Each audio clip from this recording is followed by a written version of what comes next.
అందరికీ నమస్తే. ఇంకా జగదంబ నుండి స్టిచింగ్ మిషన్ రిపేర్ చేస్తూ వస్తుండగా ఇక్కడ సెంట్రల్ పార్క్ ఉంది, ఇక్కడ ఫాస్ట్ ఫుడ్ సెంటర్ ఉందని మా తమ్ముడు ఆపాడు.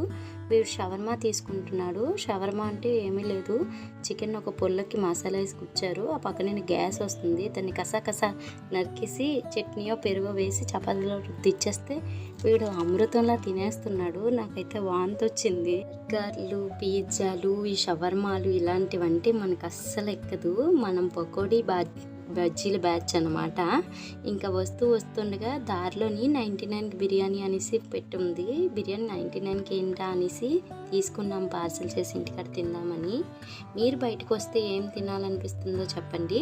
మా అమ్మ అయితే శుభ్రంగా అన్నం కూర వేసుకొని కడుపు నిండా తినమంటుంది.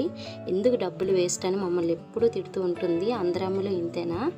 అమ్మలు ఎక్కువగా డబ్బులు అనవసరంగా ఖర్చు పెడితే ఇష్టపడరు కదా, జాగ్రత్త ఉండాలని